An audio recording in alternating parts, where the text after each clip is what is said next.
Voilà. Eh bien, on va commencer cette 24e édition du Management Café. Alors, je vois des têtes nouvelles, donc je vais rappeler ce qu'est le Management Café, même si je vois aussi des têtes familières.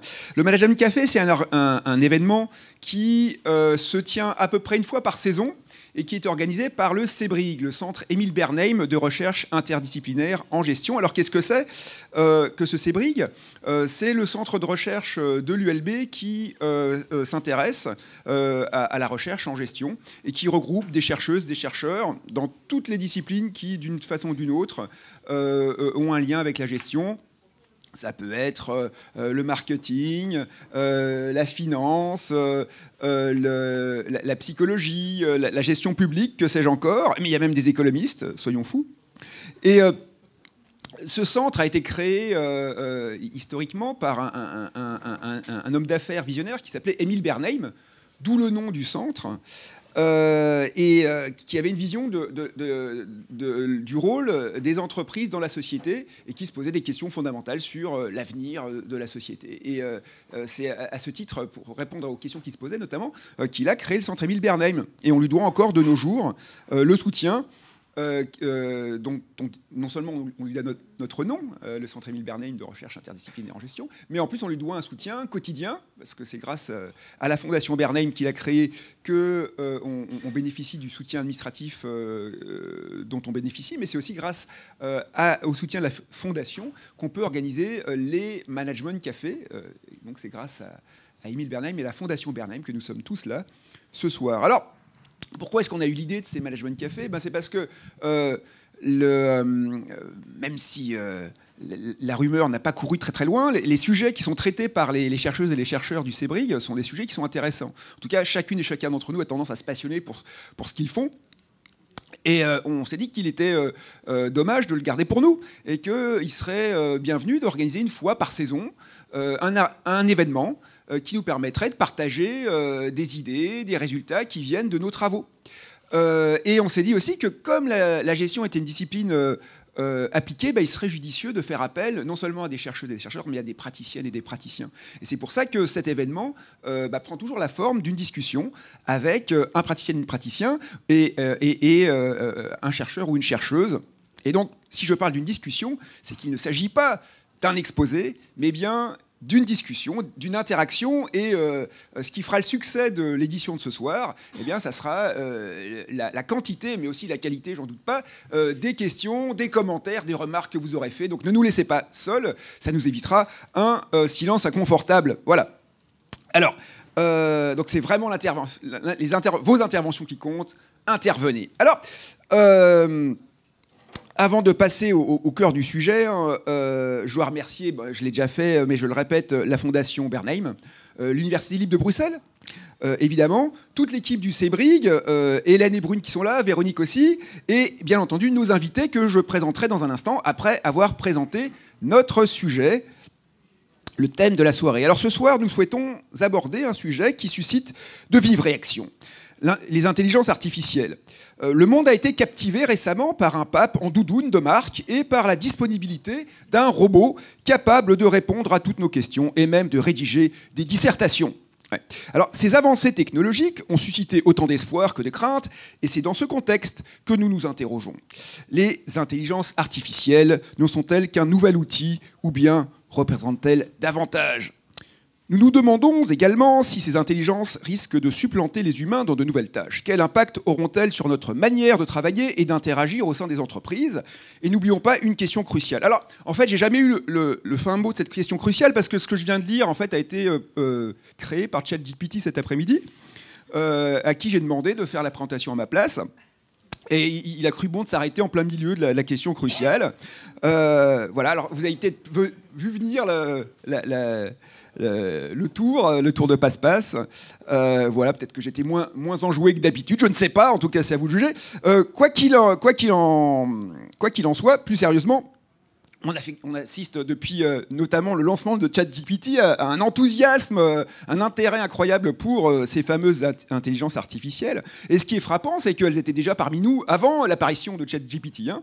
Et pourtant, 20% des articles consacrés à l'intelligence artificielle ont été, donc dans la presse, ont été rédigés depuis le lancement de ChatGPT. Alors, vous connaissez peut-être d'autres logiciels, hein, on ne va pas faire la publicité, ou d'autres applications, ou d'autres intelligences artificielles, DALL-E, DeepL, Midjourney, et j'en passe certainement, que nous utilisons ou que nous rencontrons sans le savoir.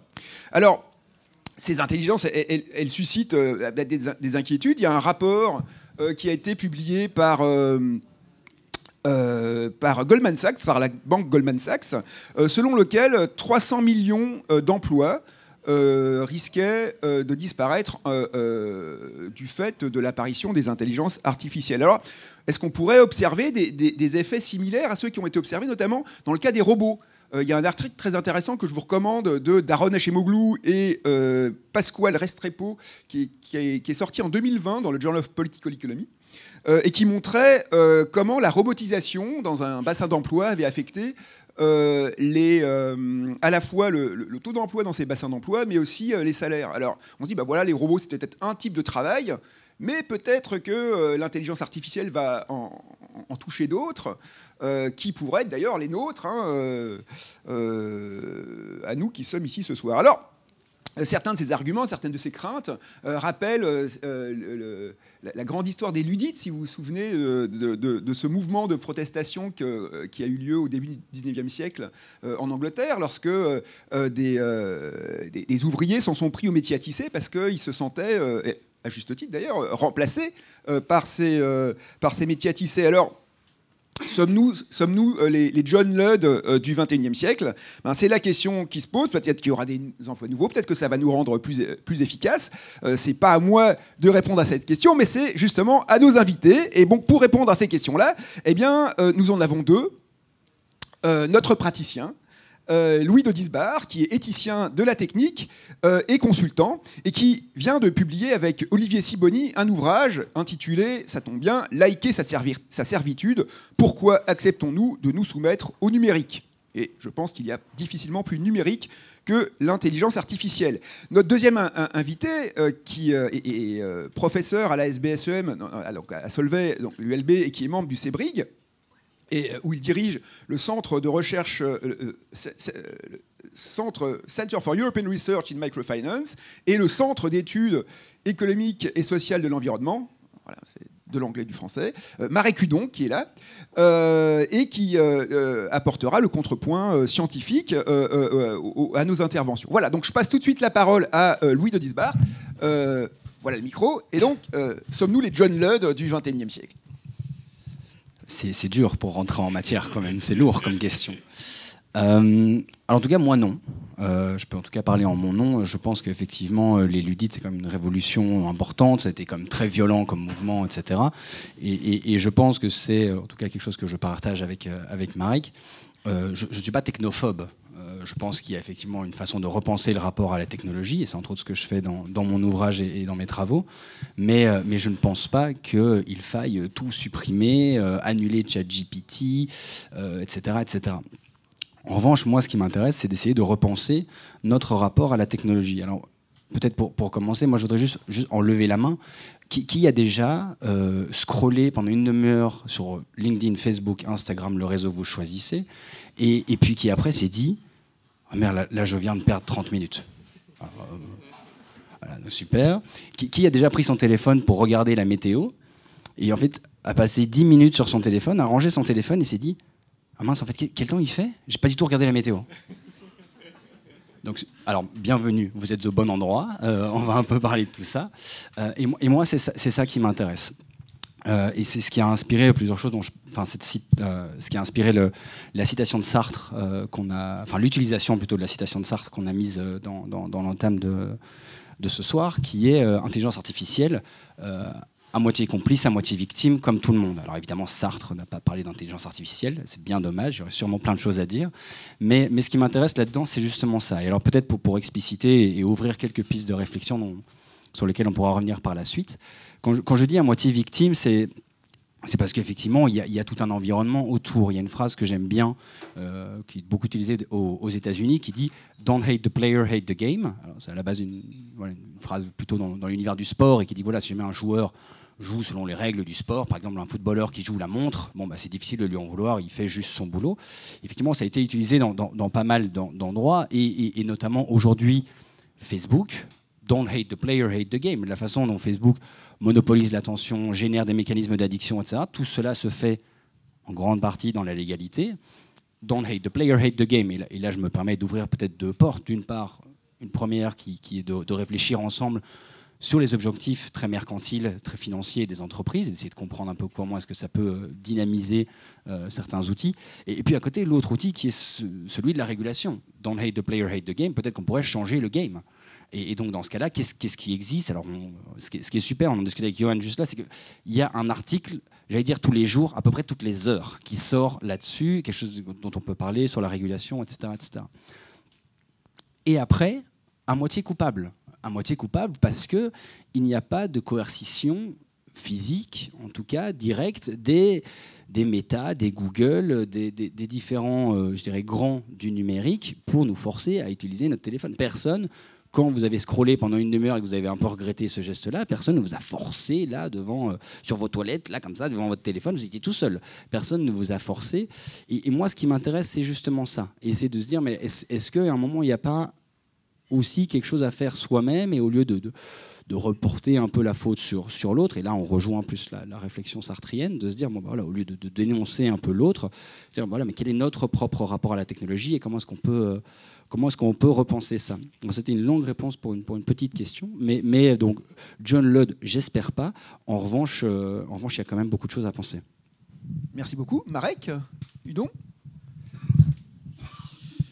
Merci. Et juste pour rebondir en effet sur ça, ce que dit Louis en fait me fait penser un peu aux travaux qu'on a à l'ULB à la chaire Perelman dans le centre de philosophie du droit, qui travaille pas mal sur ces questions de régulation et notamment ce qu'ils appellent la lutte pour le droit, avec aujourd'hui une multiplicité d'acteurs qui ont un rôle à jouer dans le droit. On a le droit traditionnel où on va avoir des acteurs, en plus dans un pays compliqué comme la Belgique, avec différents niveaux de régulation, plus l'Europe, et puis ce qui pourrait se jouer au niveau plus haut, mais aussi des acteurs, des entreprises privées qui participent en fait à cette lutte dans le sens où en fait qui essayent d'avoir des effets de régulation, qui essayent d'influencer le régulateur. Google qui dit écoutez, vous n'allez pas avoir ces outils d'intelligence artificielle. On se demande pourquoi. Est-ce que c'est parce qu'on est trop dur? Qu'est-ce qu'on va rater? Quel va être le coût économique de ne pas avoir ces outils? Et donc tout ce jeu qui se joue aujourd'hui et qui est en fait quelque chose qui, si on regarde un peu l'histoire des 10 dernières, 20 dernières, 50, 100 dernières années, est quand même assez récent en fait. Il y a 50 ans, on avait une législation qui était surtout une législation nationale, qui était forte, qui avait des prises en fait beaucoup plus importantes sur des acteurs économiques.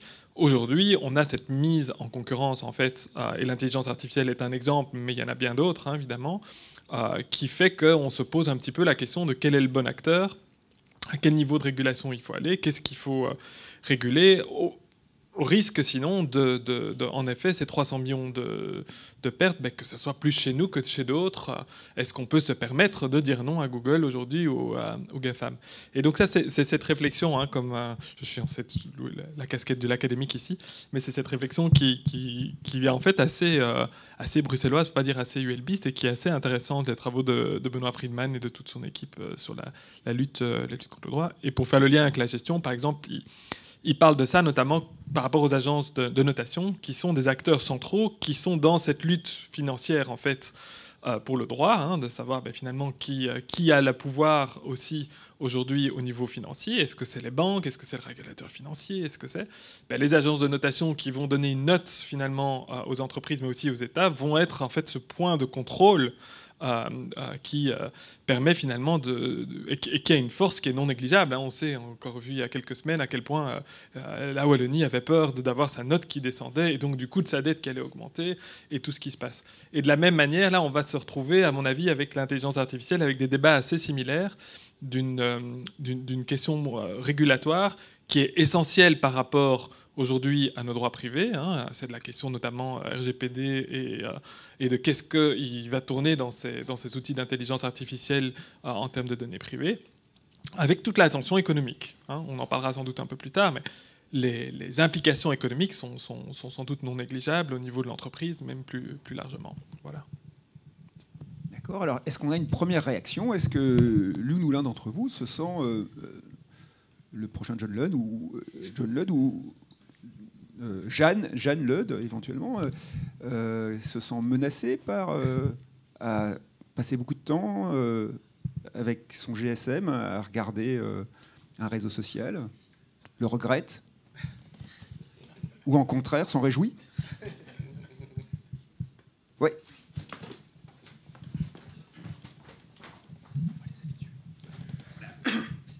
Moi, c'est pas forcément la question de la menace, parce que, bon, a priori, je suis pas sûr que c'est la menace qu'on doit craindre. C'est le changement du travail. C'est-à-dire que si on prend simplement une carrière d'académique, la manière d'interroger, la manière de regarder, la manière d'enseigner doit changer. Je pense que dans une intelligence artificielle, tout ce qui est enseignement par restitution, finalement, si une machine peut répondre, la restitution pure perd de son intérêt. Et donc, on doit plus développer d'autres modes d'enseignement, d'autres modes d'interaction avec les étudiants. Et donc, je pense que la question du danger du travail, elle existe certainement pour certains emplois. Mais je pense qu'il y a aussi la question de la transformation du travail, qui est peut-être plus générale que le danger, et qui, elle, nécessite une approche, à mon sens, qui est beaucoup plus grande. Et puis, il y a un autre exemple, j'imagine les traducteurs. On a maintenant DeepL. Alors, on peut penser que c'est une menace pour le métier de traducteur en général. Ça, c'est la vision extrême. Mais mon sentiment, c'est que c'est plutôt une menace sur la masse, mais qu'on va garder des traducteurs dont le métier va changer, qui va être de la post-production. C'est-à-dire qu'ils vont avoir quelque chose qui sort de la machine et ils vont le retravailler. Donc là, on avait besoin de 10 traducteurs, on n'aura plus que 1. Et c'est ces questions, pour moi, de lien entre changement du travail et nombre de personnes impactées qui sont intéressantes, ou en tout cas sur lesquelles j'aimerais avoir votre avis. Votre avis? Alors c'est effectivement un point critique, et notamment si on reprend le rapport de Goldman Sachs, il y a de quoi stresser un petit peu. J'apporterai peut-être 2 éléments, si ce n'est de réponse, de réflexion. Le premier, c'est que la technologie a toujours bouleversé le rapport au travail. Alors on a vu là récemment les gens qui remettaient les photos de apparemment ces professeurs de maths qui expliquaient qu'avec les calculatrices les gens ne sauraient plus compter. Mais on a eu un peu la même chose lorsque Google est devenu extrêmement populaire, donc les gens seraient plus capables de faire des recherches. Avec l'apparition de Wikipédia, donc les gens deviendraient plus bêtes. Est-ce que c'est forcément le cas? Sommes-nous tous plus bêtes qu'il y a 100 ans? Je ne pense pas. Enfin, en tout cas, j'espère pas. Et même là, récemment, et je suis relativement bien placé pour le savoir, pendant le Covid, l'enseignement a également dû s'adapter, puisque la restitution, tout le monde avait ses notes à la maison. Voilà, donc, alors, soit tout le monde avait un examen oral, mais quand on est 450 en première à Solvay ou plus, c'est un peu compliqué. Donc voilà, il y a effectivement une adaptation, et ça va peut-être un petit peu plus vite. Hans Jonas avait cette phrase, il parlait des forces grandissantes de la technique. Donc oui, ça s'accélère, il y a une réflexion à avoir là-dessus. Est-ce que ça va forcément... est-ce qu'il y aura une sorte de raz-de-marée et que là, on sera plus capable de s'adapter? Moi, je pense pas. Je pense qu'il y a des vrais enjeux sociaux qui vont s'établir là-dessus. Il va y avoir des vraies questions de régulation, etc. Mais je ne suis pas forcément inquiet. Et donc, deuxième élément de réponse, quelque chose qui est très intéressant, c'est passé au début de ChatGPT. Donc, comme vous le savez peut-être, ChatGPT peut avoir ce qu'on appelle des hallucinations. Enfin, ce qui a été appelé des hallucinations, c'est donc quand ChatGPT vous explique quelque chose qui n'est pas du tout vrai et qui n'existe pas. Et notamment, ChatGPT a cité des articles du journal anglais The Guardian, et les articles n'existent pas, l'auteur n'existe pas, le titre n'existe pas. Enfin, genre rien n'existe, c'est un faux article, mais il y a quand même marqué, comme expliqué dans l'article de The Guardian, de telle date par tel auteur, blablabla, blablabla. C'est tout faux. Et donc, le Guardian a pris cette opportunité, et je trouve qu'ils ont fait un article par des humains, vraiment remarquable, où ils ont dit, on a vu ça, et on a décidé de répondre en repensant, en fait, quelle était l'essence même de notre métier de journaliste. Et donc, oui, il y aura un processus, alors c'est un mot qui est très fort, tant philosophiquement qu'économiquement, mais de réappropriation de son travail. Il y a aussi des questions qui vont devoir se poser, mais qui, pour refaire de nouveau un peu le lien avec le Covid, voilà, des gens vont se redire, tiens, mais est-ce que mon travail, c'est vraiment ce que j'aime? Est-ce que ça a vraiment du sens? Et donc, je pense qu'il y aura une question du sens, je pense qu'il y aura une question de l'adaptation, etc. Mais de nouveau, je pense que la remarque en fait, que vous avez faite sur DeepL et le métier de traduction, elle est très appropriée. Je pense que c'est exactement ça qui va se passer. Je ne suis pas non plus inquiet pour les académiques. Je pense que, rassurez-vous, je pense que voilà, il y aura de nouvelles façons de travailler, c'est sûr. Mais tout comme l'arrivée de Google. Et je pense, alors après, j'ai pas fait de recherche là-dessus, mais ça va sûrement exister. Mais je pense que l'arrivée de Google et des moteurs de recherche a plutôt facilité et améliorer la recherche académique. En tout cas, je pense qu'on a plus accès à plus d'informations, c'est plus évident. Alors après, il y a le travers, et je peux imaginer qu'il y a aussi plus de mauvais articles, mais j'ose espérer qu'il y a aussi plus de bons, et c'est peut-être bien. Oui, et ça me fait penser, avant d'aller sur la question de Kim, mais je pense qu'il y a quelques jours, vous avez peut-être vu qu'il y avait pour la première fois un article de presse qui avait été écrit par l'intelligence artificielle, qui a été publié dans un journal écossais, si je ne me trompe pas. Et en fait, ils se sont rendus compte, après la publication, que en fait, tout ça avait été écrit par justement ChatGPT, je pense, ou un outil d'intelligence artificielle. Et donc, ça a créé tout un débat en se disant, mais tiens, comment ça se fait qu'on s'en est pas rendu compte? Et c'était quelqu'un qui avait créé un compte et qui avait envoyé. La personne n'existait pas du tout. Et au moment où l'article a eu quand même beaucoup de succès, ils ont commencé à essayer de contacter la personne. Ils se sont rendus compte que cette personne n'existait pas. Et donc, ça a créé tout le débat. Mais ce qui pose la question, évidemment, à la fois de la véracité du rapport au réel et de tout ça. Mais pour rebondir après plus directement sur la question, c'est vrai que pour nous, enseignants, c'est peut-être une piqûre de rappel de quelque chose qu'on sait qui est essentiel, mais que sans doute on peut encore, pour le dire comme ça, stimuler dans nos établissements d'enseignement supérieur, et sans doute aussi à d'autres niveaux, qui est la question de l'esprit critique. On en parle beaucoup, on sait que c'est un objectif qui est quand même important de stimuler l'esprit critique, mais on sait que c'est pas toujours évident. Mais là, on a vraiment cette piqûre de rappel qui est tellement évidente de se dire, si vous êtes dans la restitution d'un savoir pur sans qu'il y ait de réflexion critique, finalement, vous allez être vraiment ringardisé encore plus rapidement. Et donc, ça va nécessiter finalement d'aller plus loin sur ça. Parce que je pense que assez rapidement, on va le sentir dans les retours des avis pédagogiques, ils sont là pour ça aussi, dans les discussions avec les étudiants et tout. Donc, et si on fait le parallèle avec d'autres types d'organisations, pour se dire est-ce qu'on est vraiment des drôles d'animaux tout seuls, peut-être pas. C'est qu'en fait, peut-être, pour rebondir, je pense que Louis n'allait pas dans un autre sens, mais que peut-être que par rapport à certaines tâches qui sont sans doute plus répétitives, moins intéressantes, ça va aussi mettre les choses sur la table. On va quand même se poser cette question aussi en se disant, tiens, on sait qu'il y a quand même pas mal de travaux ou de tâches du back-office qui vont pouvoir être, on va dire, optimisées ou être faites beaucoup plus facilement par les outils d'intelligence artificielle, ce qui va poser toutes des questions en fait de redistribution, de formation, de upcycling, de tout ça, mais qui peut être aussi par rapport à la crise déjà qu'on traverse aujourd'hui, qui est une question de sens sur le lieu du travail. On est quand même en plein dedans quand on voit les statistiques, quand on voit les différents phénomènes auxquels on fait face aujourd'hui. Finalement, ça ne fait qu'accentuer ceci, aussi, en se disant, tiens, il y a ça qui est sur la table. Comment est-ce qu'on va finalement trouver une réponse pour essayer de donner plus de sens? On peut espérer, alors là c'est l'espoir, mais on peut espérer que du coup ça puisse mener à en effet, un peu les shit jobs, comme disait Graeber il y a quelques années avant de mourir, mais c'est tous ces travaux qui peut-être n'étaient pas les plus intéressants, qui du coup peuvent être automatisés, en espérant que ces millions de personnes puissent en faire autre chose, qui peut-être les épanouira plus sur le lieu de travail aussi.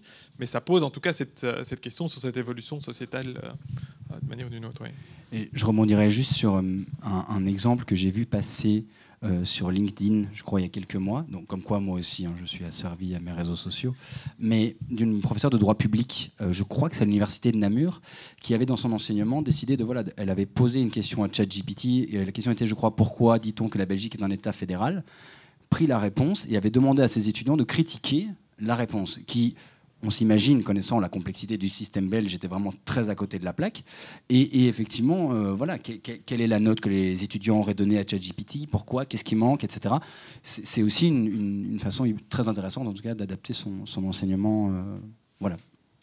Alors, il y a un mot qui a été prononcé par Marek, qui est celui de redistribution. Alors, dans votre réflexion, tant l'un que l'autre, vous avez évoqué des tâches qui allaient disparaître et qui étaient des tâches routinières, donc dont finalement on pouvait se réjouir qu'elles disparaissent.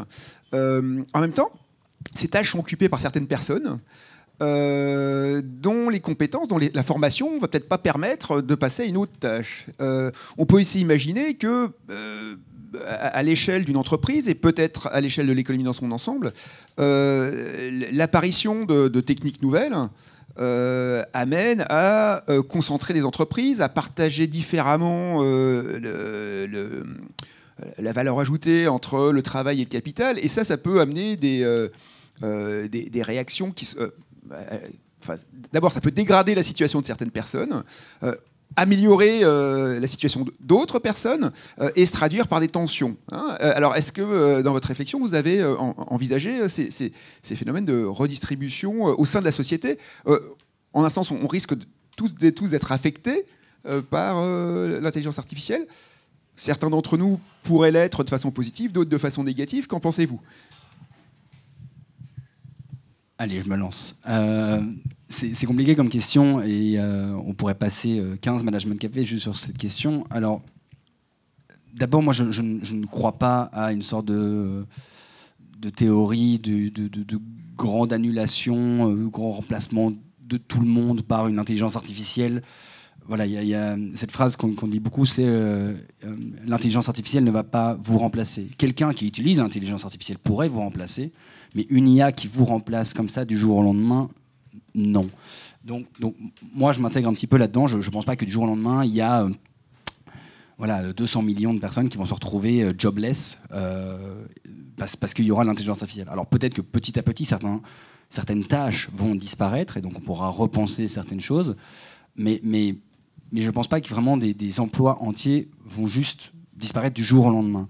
Ensuite, sur les gains de productivité qu'il pourrait y avoir, après, ce sont des choix politiques et des choix vraiment des différentes sociétés. Et là, c'est difficile pour moi de prendre position, mais on peut soit choisir de, par ces gains de productivité, augmenter le temps accordé à d'autres choses, ou bien simplement juste licencier plein de gens et se faire plein de pognon. Par ma verbalisation, je pense que vous comprendrez que moi je serais plutôt sur le premier. Je pense qu'il y a moyen, par des gains de productivité, de passer plus de temps à Timothée Paris qui avait cette phrase, il dit je pense qu'on pourrait passer plus de temps à faire la sieste. Moi je pense que ce serait très intéressant si grâce à l'intelligence artificielle on pouvait tous plus faire la sieste. Mais c'est un choix personnel, donc voilà. Mais j'en parlerai sûrement au ministre de l'économie. Et vous prêchez un convaincu sur la sieste. Des remarques sur la sieste, sur le remplacement, notre remplacement. Ah bah voilà, j'arrive. Mais je ne vous voyais pas, je suis désolé. Oui, merci. Sur les gains de productivité à redistribuer, c'est pas une question qui est liée à une technologie ou une autre, c'est lié à notre modèle économique. Donc quelque part, les choses vont peut-être s'accélérer et on va voir encore un peu plus et va se poser encore avec plus d'acuité la question de la redistribution des gains de productivité, déjà interne à une organisation, à une société, et puis globalement sur toute la société. Et ça, c'est pas ChatGPT qui va faire en sorte qu'on va redistribuer plus ou moins les gains de productivité, c'est les choix économico-politiques. Par contre, sur cette question, on va quand même voir comment on va pouvoir réguler ça, notamment au sein même des entreprises, des organisations. C'est-à-dire que est-ce qu'il y a une politique organisationnelle pour faire en sorte que les personnes dont les tâches seraient remplacées, en tout cas qu'on organiserait des gains de productivité avec ça. Est-ce qu'il y aura véritablement une politique de l'entreprise ou une réglementation au niveau du droit du travail, par exemple, où on ferait en sorte que non, on ne peut pas, à partir du moment où une technologie est insérée, introduite dans une entreprise, faire en sorte que les personnes soient licenciées. Et donc ici, le curseur de la réglementation va être véritablement un enjeu dans les prochaines années, selon moi. Alors je suis 100% d'accord, vraiment sur les deux parties de votre intervention. Ça nous permet peut-être un petit peu justement de plonger un peu sur cet aspect régulation. Donc moi, comme Monsieur Meillon le disait, moi je suis pas juriste, hein, je suis philosophe la nuit, consultant le jour. Mais donc effectivement, il y a quelques années déjà, Brad Smith, donc, qui est le président de Microsoft, disait s'il vous plaît, régulez-nous. Alors pour moi, j'ai toujours trouvé cette prise de parole très intéressante et à la fois très paradoxale. Je trouve que d'une part, il dit s'il vous plaît, donnez-nous les règles et puis après laissez-nous jouer. Mais d'un autre côté, il admet aussi son incapacité et, selon moi, son illégitimité à définir lui-même les régulations, puisque effectivement, dans Don't hate the player, hate the game, c'est pas les joueurs qui définissent les règles. À côté de ça, à peu près, je crois, au même moment, il y avait un article dans The Economist qui proposait, et je trouve que c'est très très intéressant comme vision, de réguler les infrastructures de réseau et les grandes plateformes comme on régule les infrastructures de réseau plus physiques. Donc je fais par exemple référence à Elia, par exemple en Belgique, ou à Fluxys, etc. Et donc avec cette idée de se dire, bah voilà, alors sans forcément avoir une optique de se dire, bon, on pourrait nationaliser, etc., mais de dire, voilà, vous êtes des infrastructures, et donc on ne va pas démanteler, parce que c'est quelque chose qui revient souvent aussi, est-ce qu'on pourrait démanteler Meta, Google, etc. On ne va pas démanteler. Néanmoins, on régule de façon à limiter les profits, à avoir certaines bonnes règles de gouvernance, etc. etc. Et moi, je pense que c'est une optique qui est très intéressante, notamment, en tout cas, pour des Meta, Google, etc., qui, aujourd'hui, qu'on le veuille ou non, qu'on l'admette ou non, sont quand même en situation quasi monopolistique, et avec des règles et des frontières qui sont quand même assez bien cadrées, et on...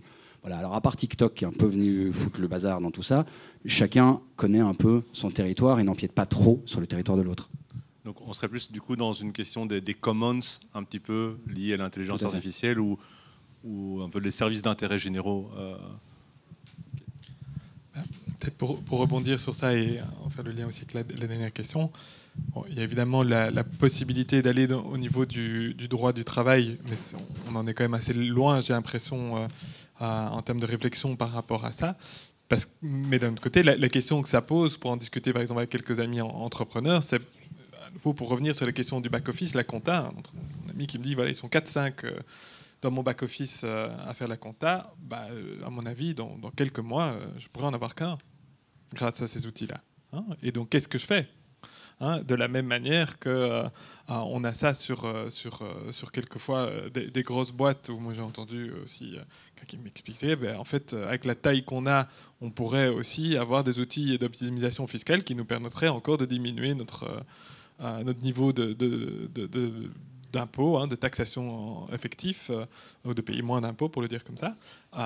Et on pourrait descendre beaucoup plus bas. Et donc, en fait, ça rebondit, ça met un peu la charge de la responsabilité sur cet entrepreneur, sur ce dirigeant d'entreprise, qui est aussi bien au niveau de la taxation, disait, je cite presque, vraiment, disait, quand je vois mon CFO, je me pose un peu la question jusqu'à quel niveau ça va être acceptable, je me sentirai bien, ou je vais avoir des problèmes.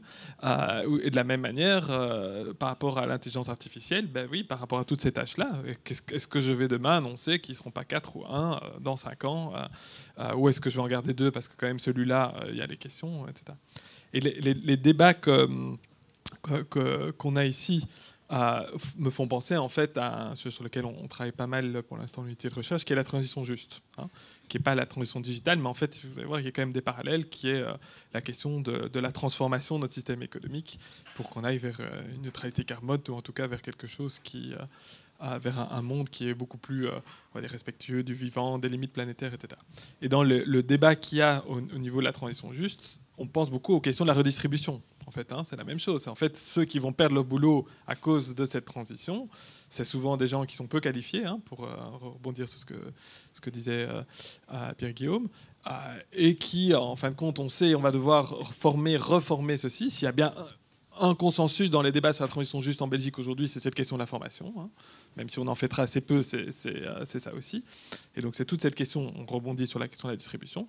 Mais le deuxième volet des débats sur la transition juste, que ce soit aussi bien au niveau conceptuel que aussi au niveau des discussions aujourd'hui, c'est le volet démocratique. C'est une justice procédurale, en fait. En fait, compte, qui décide, comment on décide. Ça fait le lien avec ceci. Et ça fait le lien avec les commons, d'ailleurs, avec toute la question de la justice aussi participative. Et comment est-ce que, du coup, on arrive à un processus de décision qui soit inclusif, qui puisse fonctionner pour tout le monde? Parce que si on veut que ça marche, ça doit passer par là. En fin de compte, quand on vient de publier une étude sur ces différentes visions de la transition juste, ce qui ressortait le plus lorsqu'on fait en fait une sorte d'analyse en composantes principales, pour le faire relativement plus court, c'était la question de la démocratie participative. Quand on demande à tous les acteurs qu'est-ce que c'est que pour vous la transition juste, c'est d'abord un processus qui soit participatif. C'est ça qu'ils ont en commun. Ils ne sont pas d'accord si c'est les travailleurs, ils ne sont pas d'accord par rapport aux questions du rôle de l'État, mais là où ils sont d'accord, c'est sur cette question de démocratie participative. Et en fin de compte, c'est vers ça que je trouve là où quand on fait ce parallèle, on n'y est pas en termes d'intelligence artificielle aujourd'hui, c'est la question sur les communs, hein, et notamment à Bruxelles, hein, où on a un centre Fari qui travaille sur les outils digitaux, qui est lié à la contribution au bien commun. C'est vrai que c'est encore un travail qui est dans les mois à venir. C'est comment est-ce que, du coup, on n'est pas simplement dans le bien commun, l'intelligence artificielle qui va contribuer à résoudre des problèmes sociaux, des problèmes sociétaux, des problèmes environnementaux, mais plus largement les communs, justement, qui sont avec une action collective, avec une définition de règles, de sanctions aussi, c'est le travail de Strobe, qui nous permettent finalement de gérer ce commun qui peut permettre de faire des choses fantastiques, toutes les informations grâce à l'intelligence artificielle, mais qui peut aussi, à certains égards, nous faire peur sur d'autres éléments. Et comment est-ce qu'on va le gérer collectivement? Je suis persuadé qu'en fait, cette gestion, si on veut qu'elle puisse durer dans le temps aussi, elle a besoin d'être en fait participative. Elle a besoin, c'est pas simplement le joujou de la démocratie participative ou de la participation, mais c'est vraiment le fait d'avoir un processus qui est vraiment inclusif et qui nous permet d'aller beaucoup plus loin aussi. Et là, je ne sais pas ce que tu en penses, Louis, mais je pense que vraiment sur ce processus-là, on a encore beaucoup de choses à faire. Peut-être pour rebondir rapidement, effectivement, les travaux donc, de l'Institut Fari, donc F-A-R-I, si jamais vous ne connaissez pas, c'est très intéressant ce qu'ils font à Bruxelles, notamment donc, ULB, VUB et la ville de Bruxelles. Et une des choses dont ils parlent beaucoup, c'est d'essayer de reproduire le modèle de la Convention citoyenne sur le climat qui a eu lieu en France à la gestion des algorithmes, à la création des algorithmes dans le domaine public. Et je trouve que c'est en tout cas très intéressant. Hugues Bersini, qui est également donc professeur à l'ULB, travaille beaucoup là-dessus, sur comment est-ce qu'on peut inclure les gens dans la rédaction des algorithmes et essayer de comprendre un petit peu. Mais ça fait un lien, et on revient toujours sur l'éducation. Aujourd'hui, qui sait ce que c'est un algorithme? Qui comprend comment est-ce que ça fonctionne, etc. Et aujourd'hui, moi je suis toujours... alors c'est toujours très facile de prendre la posture de l'observateur extérieur, mais je trouve ça surprenant qu'en secondaire, il n'y ait pas de cursus obligatoire sur les enjeux du numérique au sens large. Et aujourd'hui, quand on sait... je vais prendre le cas de la justice, on parlait du centre Perelman il y a une seconde, quand on sait à quel point la justice... j'allais dire va être, mais est déjà bouleversé par l'intelligence artificielle, qu'un juriste ne sache pas ce que c'est et comment fonctionne un algorithme, pour lui, tant pour la justice, c'est dramatique. C'est un vrai problème. Et je pense que on reparlait de nouveau de la formation, c'est pas sous le même angle, mais c'est clairement quelque chose sur lequel il va falloir travailler. Alors, qu'est-ce qui voudrait y travailler, justement? Voilà. Merci beaucoup. Peut-être deux réactions. La première sur le concept de grand remplacement. Ce qu'on voit aujourd'hui, et vous avez cité l'exemple des traducteurs, où effectivement les traducteurs aujourd'hui sont un peu un métier à risque, certainement avec DeepL, ou les écrivains, les journalistes. Ce qu'on voit aujourd'hui apparaître, c'est des métiers complètement différents, des métiers complètement nouveaux. Le terme le plus connu de ça est prompt engineer. C'est l'ingénieur qui va interagir avec la machine afin d'arriver à un output le plus juste possible, le plus pertinent possible, le plus qualitatif possible. Ce qui est un métier qui devient un métier à part entière, de pouvoir interagir avec la machine, non pas la contrôler, mais interagir avec. Et donc là, je pense qu'il y a un ensemble d'opportunités dans ce chemin-là. La deuxième réflexion que je me fais, c'est le fait que finalement, on essaye beaucoup de réguler ce qui, en fin de compte, est un outil. L'intelligence artificielle devrait rester quelque part un outil. Au même titre que le marteau, ça a servi à faire des grandes choses dans l'histoire de l'humanité, mais sert aussi à casser des choses, et dans le pire des cas, sert aussi à perpétuer des crimes ou des actes extrêmement violents. Je voudrais revenir par rapport à ce que à la réglementation et comment vous voyez la réglementation là-dessus. Ce qu'on voit pour l'instant, c'est que la réglementation va vers une réglementation de l'outil et pas une réglementation de l'utilisateur.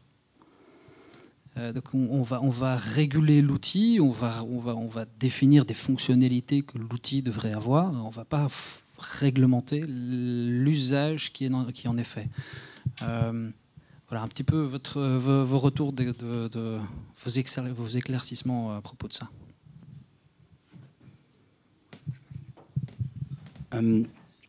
Alors c'est bien, c'est un peu mon dada, donc ça c'est cool. Ouais, bah merci, super. Alors attention, je peux parler 2 heures, donc il va falloir m'interrompre. Non, plus sérieusement, pour le dire très cash, en fait, je ne suis pas d'accord. Je pense que dire que c'est juste un outil, je pense que c'est trompeur, je pense que c'est fallacieux, et je pense que ça nous amène trop facilement à innocenter trop facilement les concepteurs de l'outil, dans le sens où il y a des outils qui, au moment où ils sont construits, dans leur conception, ne nous amènent pas forcément, quelle que soit l'utilisation qu'on en fera, à en faire quelque chose de bien. On a récemment fait la comparaison entre la Generative AI et la bombe atomique. Effectivement, je pense que la bombe atomique, je n'en vois pas une utilisation bénéfique. Là, tout de suite. Alors, peut-être que quelqu'un pourra m'expliquer différemment de ça. Je suis très ouvert. Une bombe nucléaire, de base, sur le principe, c'est quand même très destructeur.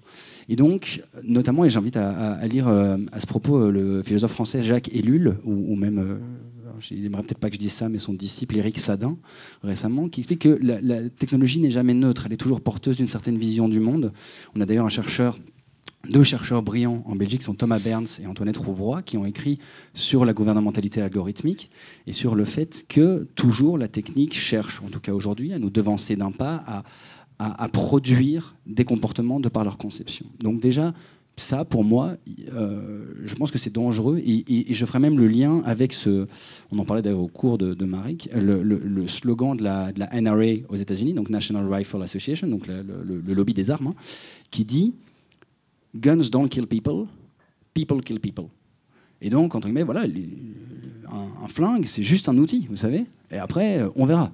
Et donc, effectivement, je trouve que c'est dangereux. Je pense que c'est dangereux comme réflexion. Après, toujours pour revenir sur l'exemple du marteau, quelque chose que j'aime beaucoup aussi, une citation qui dit voilà, quand dans sa main on a un marteau, tous les problèmes ressemblent à des clous.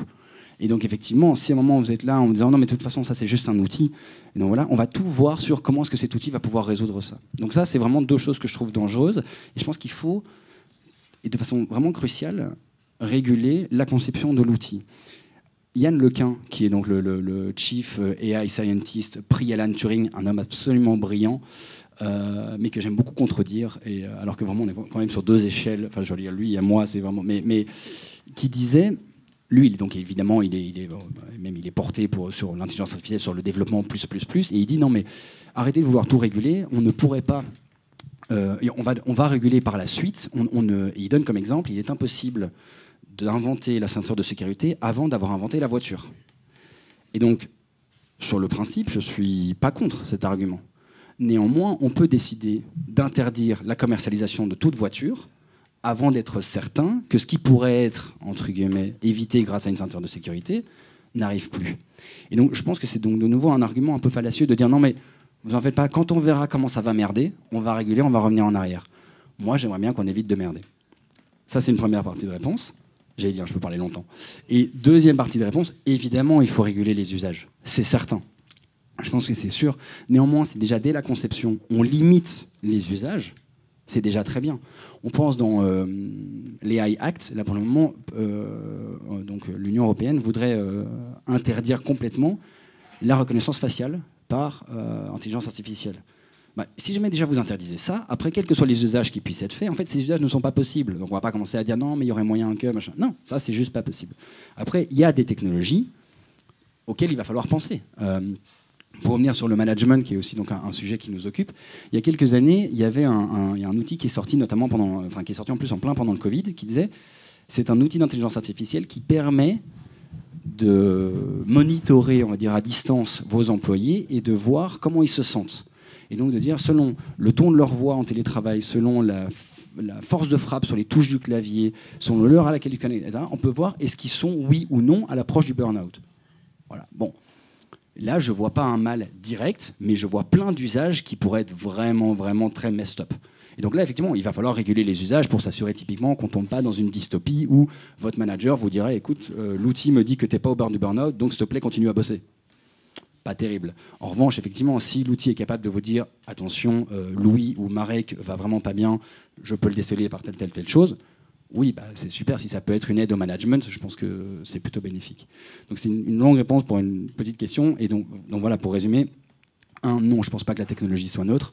2, oui, il faut réguler les usages. Mais 3, c'est certain que si jamais on supprime déjà pas mal d'usages nocifs dès la conception, ça rend la régulation de l'usage plus simple. Mais il est certain qu'elle sera nécessaire. Et certains bien plus brillants dans ce domaine que moi s'y attellent déjà depuis plusieurs années. Alors, je rebondis sur une chose que... Alors, est-ce qu'il y a des commentaires, des questions? Sinon, je rebondis. Je peux toujours rebondir. Ah bah voilà. J'espère que j'ai fait peur à personne.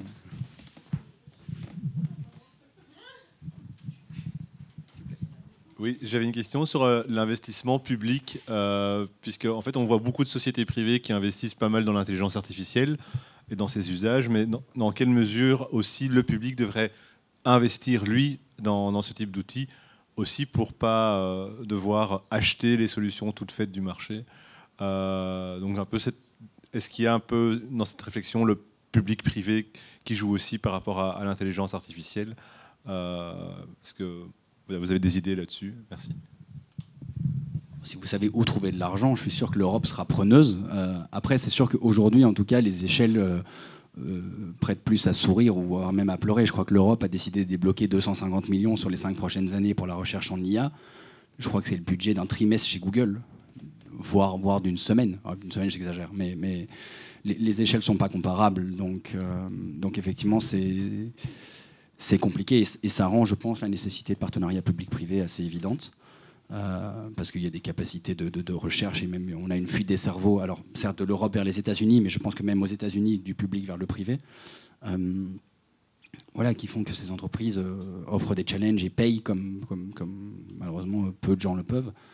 Donc difficile en tout cas de vraiment concurrencer ça, et donc je pense qu'il faut utiliser d'autres outils. Mais penser qu'au sein de l'Union européenne, on va créer un nouvel outil qui va concurrencer, on a beaucoup de retard et je pense qu'on pourrait mettre nos efforts sur autre chose. Après, ce n'est pas tellement mon domaine que ça, donc c'est vraiment une réponse faite de loin, mais moi je vois juste les échelles. Et c'est certain que, au lendemain presque de la sortie de ChatGPT, Microsoft mettait 10 milliards sur la table en 2 semaines. Je ne sais pas combien est-ce qu'il faut pour débloquer 10 milliards au sein de l'Union européenne, mais je serais surpris que ça prenne 2 semaines.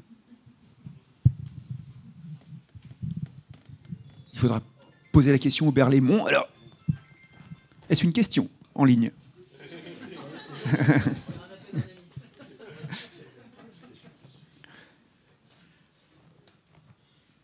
Oui. Je voudrais peut-être juste rebondir sur ta réponse. Merci beaucoup. C'était très instructif. Il y a un peu une frayeur que m'a donné ChatGPT. C'est un peu sorti de nulle part. Ok, l'IA existe depuis un certain temps. De là à avoir alors c'est peut-être quelque chose dans mon chef, mais j'étais totalement ignorant que quelque chose comme ChatGPT allait arriver ce jour-là, avec ces fonctionnalités-là. Et c'est un peu l'impression que je ne suis pas le seul à avoir été dépassé. Je pense que beaucoup de régulateurs ont été dépassés, beaucoup d'universitaires ont été dépassés, Alors est-ce qu'il y a quelque chose il y a un peu une question d'hold-up de la part de ChatGPT ou de la part d'autres outils, un hold-up sociétal. Qu'est-ce qui a fait? Est-ce que ça m'a échappé à moi? Est-ce que ça a échappé à d'autres observateurs plus avertis que vous? comment se fait-il qu'on se retrouve aujourd'hui à être un peu dans une situation de panique où personne n'avait anticipé qu'un outil aussi révolutionnaire allait arriver et en quelques semaines de temps allait atteindre plusieurs centaines de millions d'utilisateurs dans le monde? Juste quelques mots sur ça. Je pense. Quand on parle aux ingénieurs, ce qu'ils disent, et sans doute les plus experts sur le domaine, c'est que c'est quelque chose qui s'avance petit à petit et qu'eux sont sans doute moins impressionnés. Mais par contre, je pense que clairement, pour le grand public non averti, qui n'est pas spécialisé, on va dire clairement, sur l'intelligence artificielle, on est vraiment de l'ordre du tournant. Hein. Je pense de quelque chose qui est, comme on peut souvent avoir dans les innovations, hein, quelque chose qui tout d'un coup a un saut stratosphérique, dans le sens où il y a cette prise de conscience hein, dont vous parlez, qui je pense a été sociétale en un coup. Hein. Je pense qu'on en parlait avec la question de Kim là, sur l'enseignement, mais dans beaucoup d'emplois, tout d'un coup, la mise à disposition gratuite de ChatGPT, en effet, a, je pense, secoué beaucoup, y compris dans le monde de l'entreprise, beaucoup de gens aussi par rapport au potentiel. C'est un beau coup de pub aussi quand on voit les montants derrière qui ont été, les chèques qui ont été... ça fait très français, hein, l'échec, mais les virements qui ont été faits suite à cette annonce a attiré beaucoup l'attention et beaucoup de gens se sont du coup, je pense, rendus compte de ce que finalement ces intelligences artificielles pouvaient le faire, avec aussi toute une question de se dire, ben voilà, ce qu'on nous offre en open source, en tout cas à un moment clé, ben finalement on imagine déjà en fait, hein, qu'est-ce qu'il doit y avoir de derrière, qui est beaucoup plus puissant, qui va beaucoup plus vite, qui va beaucoup plus fort et qui peut du coup amener encore à des impacts beaucoup plus importants. Hein. On se dit, bah oui, en fait, si c'était que ChatGPT, tout le monde pourrait l'utiliser, mais on peut très très facilement imaginer hein, qu'en fin de compte, il va y avoir des versions payantes qui vont être beaucoup plus efficaces aussi. On parlait de ChatGPT dans le monde de l'enseignement, il y a le ChatGPT qui est gratuite, hein, etc. On peut imaginer qu'il va y avoir des versions payantes, hein, que les étudiants qui veulent investir dans des outils d'intelligence artificielle pourraient utiliser d'autres logiciels, ou qu'il va y avoir des logiciels aussi. Donc je pense que ça a en tout cas clairement ouvert aussi beaucoup de débats sociétaux, et aussi sans doute, pour le tourner de manière positive, l'imagination. On s'est dit, mais tiens, en fin de compte... on voyait ça comme quelque chose de très loin, et là on est dedans. Hein, tout d'un coup, même si on s'est rendu compte après coup des problèmes de source, des problèmes d'incomplétude, aussi du fait que finalement, comme ça fonctionne sur derrière plutôt que sur les bases de données ou sur le passé, c'est encore très imparfait aujourd'hui. Mais par contre, ça quand même, on s'est dit, tiens, on n'est pas si loin. Finalement, le gap a été énorme. Il y aura des nouvelles versions, mais je pense que ça a été un vrai tournant, oui. Ouais, peut-être pour compléter, je vais reprendre les mots de Yann Lequin, donc de toujours lui, hein, qui disait que ChatGPT c'est un super coup de pub. C'est très marketing, mais que techniquement il n'y a rien de révolutionnaire et que des outils comme ça sont développés dans toutes les grosses boîtes de tech. Et ce qu'il explique, c'est surtout que OpenAI a été capable de sortir ça parce que justement, c'était pas une grosse boîte de tech et que notamment Meta, Google, etc. travaillaient déjà là-dessus, mais que quand on est Meta, Google, etc., c'est compliqué de faire n'importe quoi et de sortir n'importe quoi. Et donc typiquement, d'ailleurs on l'a vu, hein, quand Google a sorti Bard, lors de la démo, ça a un peu planté. En 24 heures, Google a perdu 100 milliards de capitalisation. C'est quand même beaucoup pour une erreur. C'est cher l'erreur. Donc voilà, effectivement, on ne peut pas se permettre de faire n'importe quoi, alors que quand on est une pseudo-ASBL OpenAI, même si très balèze et cofondée par Elon Musk, machin, etc., on peut se permettre déjà un peu plus de choses. Après, pour rebondir sur ce que disait Marek, je pense que dans le monde de la tech, tout le monde s'est dit « Merde, ils l'ont lancé, il va falloir que nous, on se dépêche, parce que sinon, on va vraiment être à la traîne. » Pour la première fois au monde, Microsoft pense peut-être, dans le domaine des moteurs de recherche, rattraper Google. Il y a 5 ans, Bing était une blague. Ça se trouve, dans 5 ans, Bing sera le moteur de recherche. Bon, on verra, il y a quand même beaucoup de retard. Mais...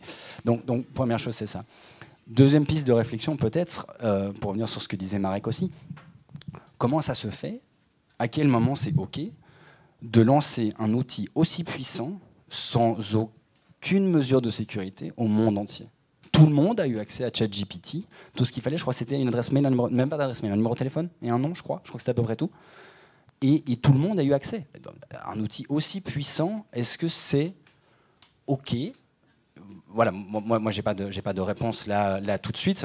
Je serais ravi en tout cas d'avoir vos avis.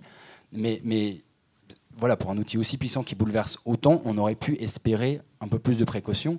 Et ce que je trouve, entre guillemets, en tout cas de mon point de vue, encore pire, c'est Sam Altman, donc le CEO d'OpenAI, qui après va sur les plateaux télé et dire oh, c'est dangereux quand même notre truc. Hein. Faut réguler, hein. Faut réguler parce que c'est chaud.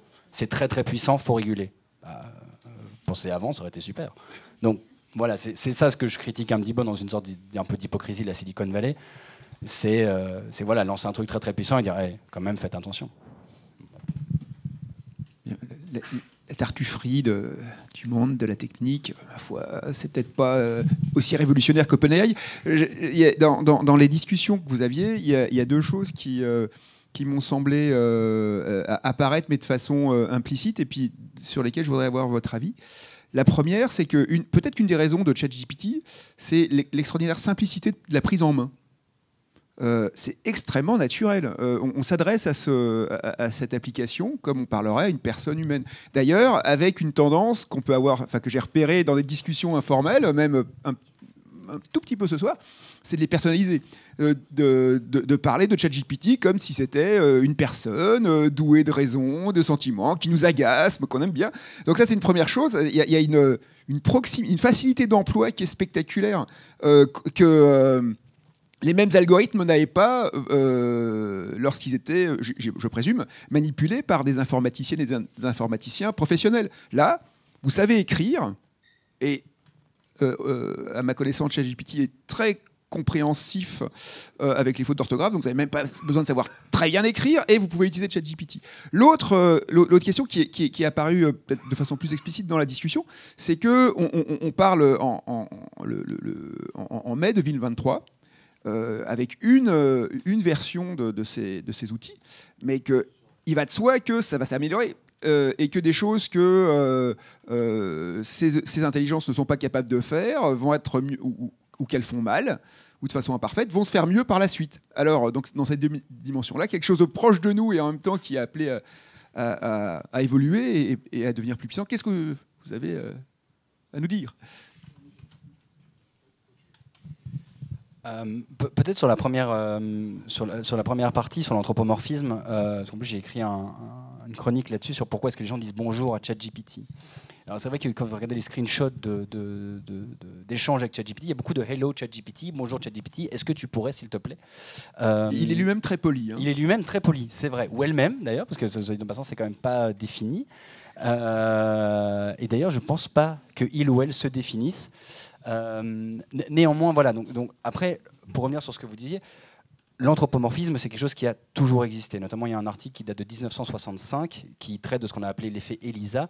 Le premier chatbot s'appelait ELISA et c'était un chatbot extrêmement rudimentaire qui, en fait, prenait des mots de vos phrases et vous les renvoyait. Donc, si jamais vous disiez, bah voilà, je sais rien, j'ai des relations compliquées avec ma mère, et bah, il répond, pourquoi vous avez des relations compliquées avec votre mère ? Et donc vraiment quelque chose d'extrêmement basique. Et déjà à la sortie, les personnes qui échangeaient avec ce chatbot, donc par écrit, trouvaient que le chatbot était très empathique, très à l'écoute. C'était donc des caractéristiques qui sont quand même très humaines, alors que derrière, pour rappel, ce sont des 0, des 1, des signaux électriques. Donc l'anthropomorphisme, ça date pas d'hier, et c'est vraiment quelque chose de, en fait, finalement, même pour reprendre les mots de Nietzsche, trop humain. En fait, c'était un chatbot lacanien qui se contentait de ne rien dire, et ça, c'était très efficace. Ça marchait très bien. Et ça marchait très bien. Donc entre guillemets, ça a toujours existé. Et je ne pense pas forcément que... Alors là, je vous invite peut-être à lire Laurence de Villers, notamment, qui a écrit énormément de choses sur l'anthropomorphisme et sur ce qu'elle appelle les robots émotionnels. C'est super intéressant.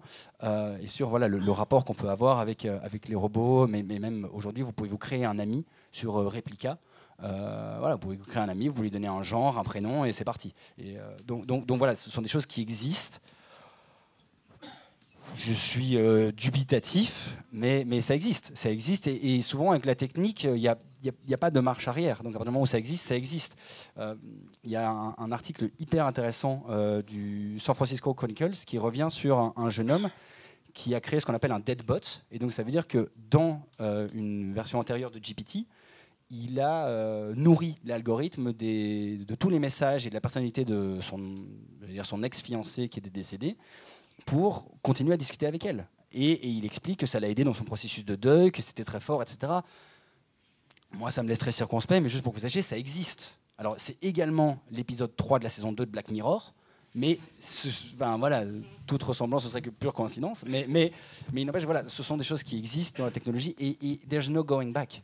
À partir du moment où c'est créé, où c'est lancé, même si vous voulez réguler, etc., ça va être très compliqué de complètement l'interdire. Donc ce sont des choses qui existent et il va falloir apprendre aussi à vivre avec la technique. Et donc voilà, alors là, on peut partir sur d'autres choses, sur le rapport effectivement quand la technologie est très proche, comment est-ce qu'on se l'approprie, etc. Donc il y a vraiment beaucoup de travaux très très intéressants là-dessus. Mais pour moi, on va en revenir plutôt à une certaine forme de régulation. Voilà, un deadbot, oui, non. Les robots sexuels, oui, non.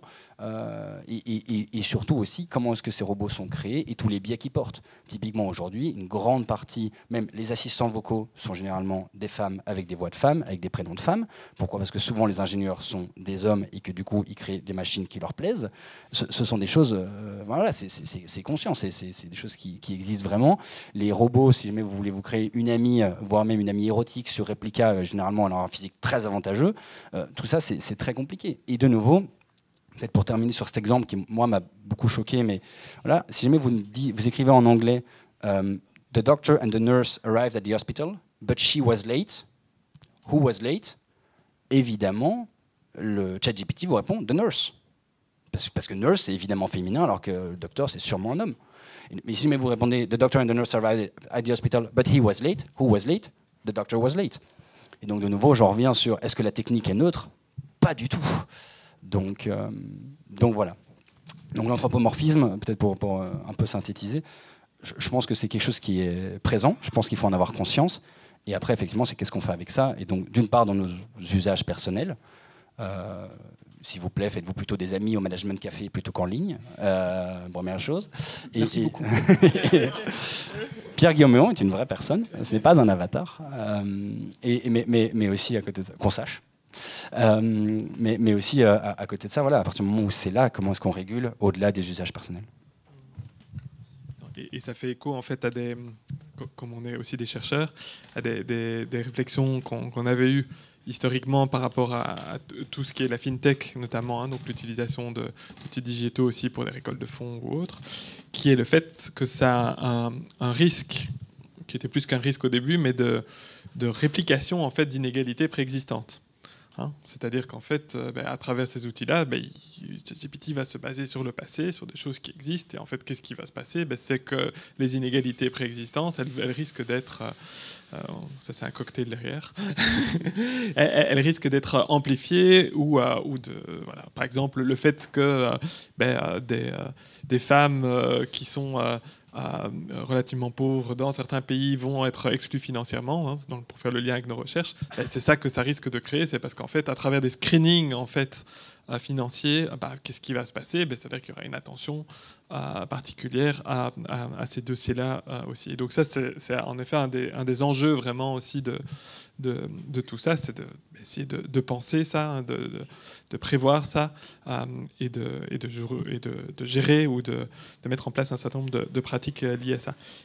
Et juste pour finir sur ça, ça me fait penser, en effet, ce sont des choses qui ne vont pas s'arrêter, mais c'est des choses où, moi, en tant que parent de jeunes enfants, en fait, évidemment, auxquelles on est confronté quotidiennement. C'est la relation digitale par rapport aux enfants, en effet. Hein.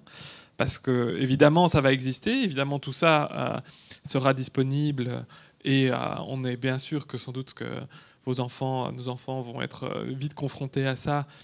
Ils le sont sans doute par certains copains. Il y aura toujours un copain qui a déjà accès beaucoup plus tôt à tout ça.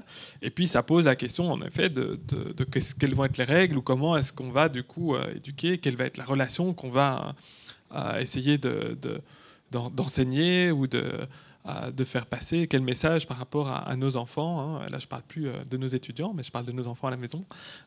Mais donc, je pense qu'il y a vraiment quelque chose qui doit être pensé. Et donc là, ça accentue en fait une réflexion sur le digital plus largement.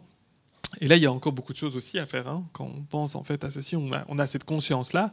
Mais de là à vraiment, en tout cas, c'est ce que je vis moi au quotidien par rapport à la question de l'éducation des enfants et aux relations par rapport au milieu scolaire, etc. De là à ce que du coup, on arrive à une réflexion sur ceci. Hein, je veux dire, bon, dernier qui est en maternelle, où on lui offre des écrans maintenant, parce que open bar maintenant, la tablette, allez-y, c'est dans le coin, et qui arrive déjà tout fier à m'expliquer qu'il arrive à hacker le système, parce que quand même la YUF, donc la maîtresse n'est pas très...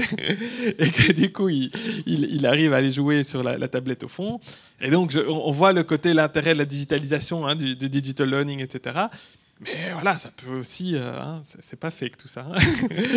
ça peut aussi poser des questions, hein, juste pour prendre un cas extrême aussi. Mais donc il y a plein de choses derrière du comment est-ce que du coup on va essayer de penser ça au niveau du ménage, mais plus largement évidemment nous ça va nous poser des questions par rapport à l'enseignement aussi, je crois. Oui, la question du rôle de l'intelligence artificielle dans la puériculture est rarement posée. Il est temps de le faire. Alors est-ce qu'il y a d'autres commentaires, questions? N'hésitez pas. Alors vous avez peu évoqué le fait que c'était un processus qui allait aller vers davantage de puissance. Est-ce que vous voyez des évolutions est-ce qu'on peut déjà percevoir, enfin que vous percevez, parce que vous suivez ça davantage que nous? Alors, je pense que c'est déjà le cas, hein. Je veux dire, effectivement, en novembre 2022, c'était GPT 3.5. Maintenant, c'est GPT-4 qui est sorti depuis mars. Alors, ils ont dit qu'ils mettraient en pause le lancement de GPT-5. Bon, voilà, pour ce que ça vaut. Donc voilà, on peut toujours... je pense que c'est certain que ça va évoluer. Et entre guillemets, ça a déjà évolué. Je crois que GPT, à la base, c'est 2018, je crois, la première itération. Donc voilà, je pense que ça va évoluer. Après, sur l'évolution, moi, je reviendrai toujours sur... 3 questions que pose Shoshana Zuboff, qui est professeure à Harvard et qui a écrit un livre qui s'appelle L'âge du capitalisme de surveillance. Alors, bon, c'est 850 pages, mais c'est vraiment très bien écrit. Et elle pose 3 questions qui sont qui sait, qui décide et qui décide qui décide. Et effectivement, souvent, quand on se pose ces questions-là au niveau de la tech et de comment est-ce que ça fonctionne, ça permet de prendre énormément de recul sur comment est-ce que ça va marcher. Typiquement, on l'adapte à ChatGPT. Voilà, qui sait? Alors déjà, qui sait comment ça marche? Quelles sont les données qu'il y a derrière? Les training datasets sont gardés confidentiels, ce qui est en soi très problématique. Et donc, on revient sur la question des biais, etc., dont on parlait. Je trouve que c'est super intéressant. Donc, une première chose. Qui décide aujourd'hui, c'est OpenAI. Et donc, comment ça se fait que ce soit OpenAI qui ait une certaine légitimité à décider du fonctionnement d'un outil aussi puissant et aussi largement distribué et aussi peu régulé? Et puis ensuite, qui décide? Aujourd'hui, comme c'est pas du tout régulé et que l'Europe essaye tant bien que mal de suivre et que c'est à peu près tout, il n'y a quand même pas grand-chose d'autre qui se fait au niveau régulation dans le monde, c'est compliqué. Alors, qui décide? Le marché. Est-ce qu'on est certain qu'on a envie que le marché soit le maître de ça? Pas sûr. Et donc effectivement, je pense qu'avec ces 3 questions-là, ça permet de prendre quand même pas mal de recul sur une évolution qui est en revanche, et ça je vous rejoins tout à fait, inéluctable. Et de nouveau, c'est pas forcément un problème. On en revient à John Lodge. Moi, je trouve que ChatGPT, c'est quand même un outil incroyable. Je veux dire, pour énormément de choses, c'est super. Et donc, je voudrais pas que vous repartiez tous en disant Louis Diesbach, Marie Cunon, ils ont l'air d'être très technophobes, etc. Pas du tout. Je pense qu'il y a des choses, enfin, en tout cas, en ce qui me concerne, mais je pense qu'il y a vraiment des choses merveilleuses qui existent et qui sont faites. Mais de nouveau, comme. Alors, à contrario de la bombe atomique, mais comme le marteau, voilà, il y a des choses très bien avec un marteau. Et puis, effectivement, on peut perpétrer des crimes, ce qui est moins bien. Peut-être juste un mot sur cette question de qui décide, en effet, qui décide et qui décide.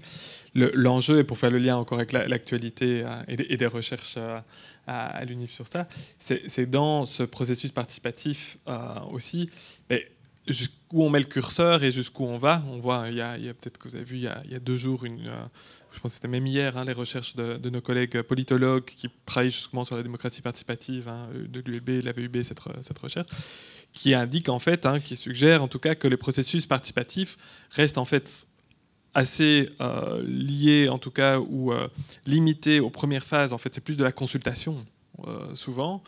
Et en fait, on fait miroiter un processus qui est réellement, intrinsèquement, totalement participatif. C'est-à-dire qu'en fait, ce qui sort de ces prises d'informations finalement va être pris. On peut penser à ce qui s'est passé en France, notamment avec Macron.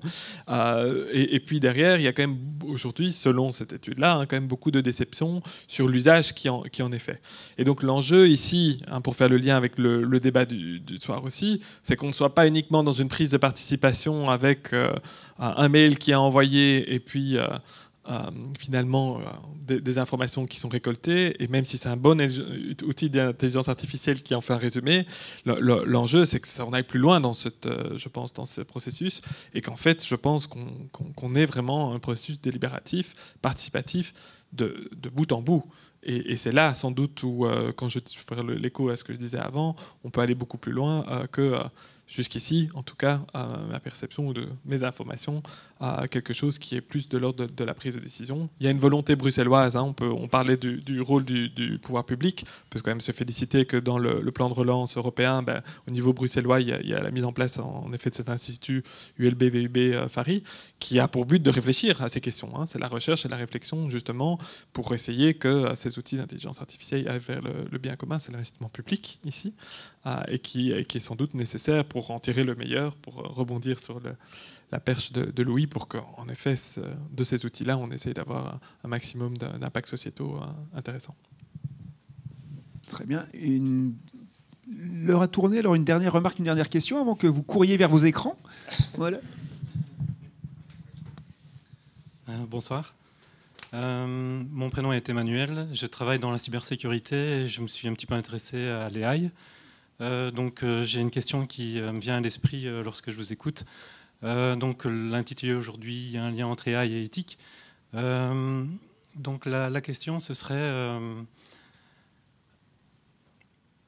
c'est quoi l'éthique pour vous en AI? Alors si moi je devais répondre à la question, si on me posait la question, puisque ça fait partie un petit peu de mon domaine, puisqu'on parle de ethical by design, notamment lorsqu'on parle de sécurité dès la conception, puisque ça c'est mon métier. Maintenant on parle de ethical by design. Donc si je dois faire le lien entre ethical by design et sécurité dès la conception, pour moi je vais faire un lien très rapidement dès la conception, lorsque je construis une solution de type informatique, ou alors si on a de l'AI. Et si on me posait la question, c'est quoi alors l'éthique dès la conception? La réponse que je donnerais toute faite, assez simple, mais qui me parle, c'est me prémunir contre le risque de biais, puisqu'on manipule des données. Et donc, comment je vais pouvoir me prémunir de ce risque en apportant une solution qui est plus équitable?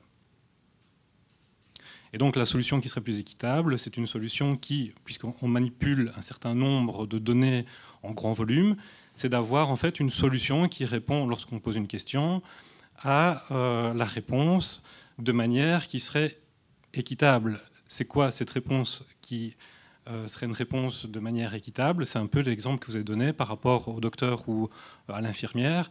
C'est vrai que si on construit un modèle, par exemple avec du NLP, donc du Natural Language Processing, peut-être qu'à un moment donné, en fonction du contexte, on va se rendre compte que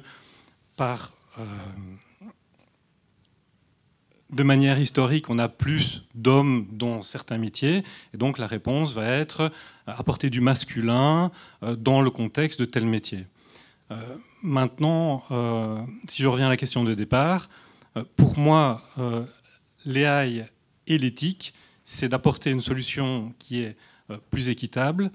Pour vous, qu'est-ce que ça voudrait dire alors cette solution qui serait plus équitable, ou alors comment est-ce qu'on pourrait apporter un résumé très simple si, en tant qu'expert, on vous posait la question, c'est quoi l'éthique dès la conception dans une solution de type AI? C'est la prochaine question d'examen de Marie-Claude.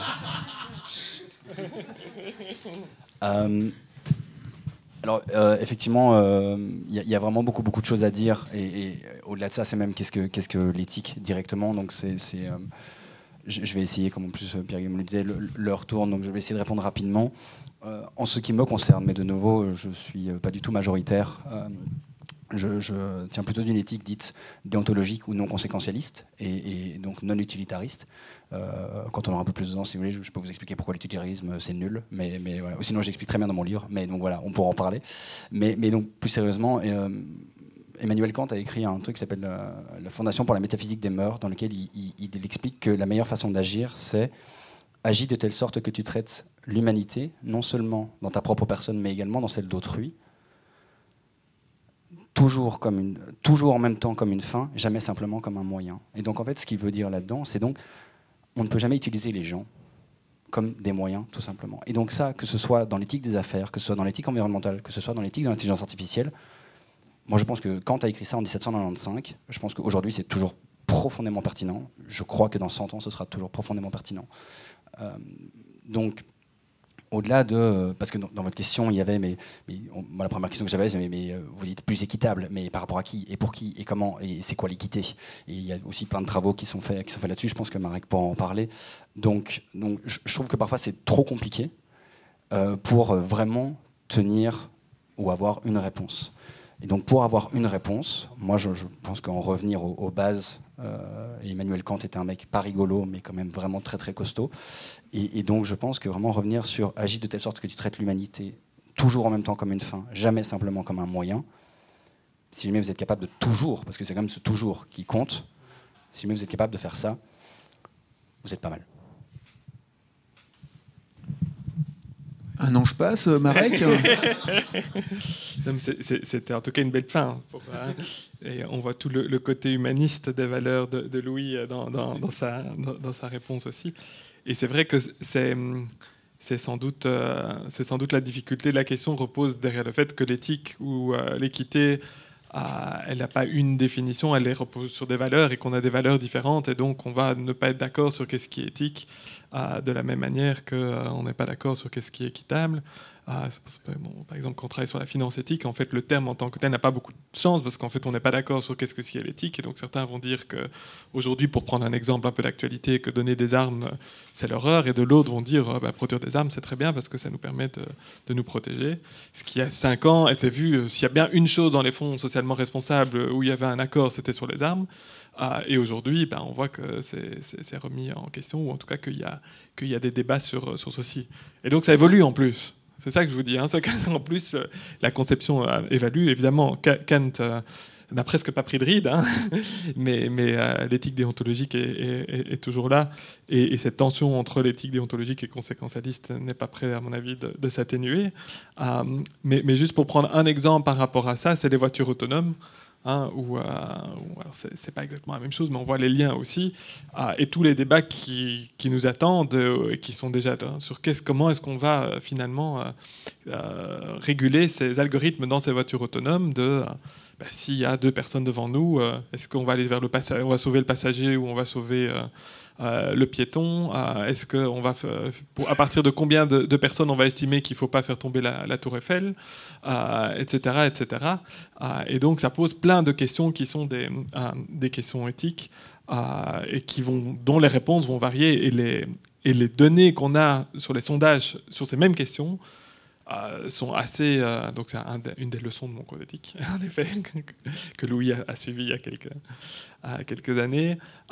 C'est en effet qu'il y a des différences qui sont tellement significatives. Par exemple, entre la Chine et le Japon, on a, pour la même question, des réponses qui sont diamétralement opposées. Donc il y a presque 80% qui disent l'un et 80% qui disent l'autre. Nous, on est au milieu sur certaines questions, sur les voitures autonomes.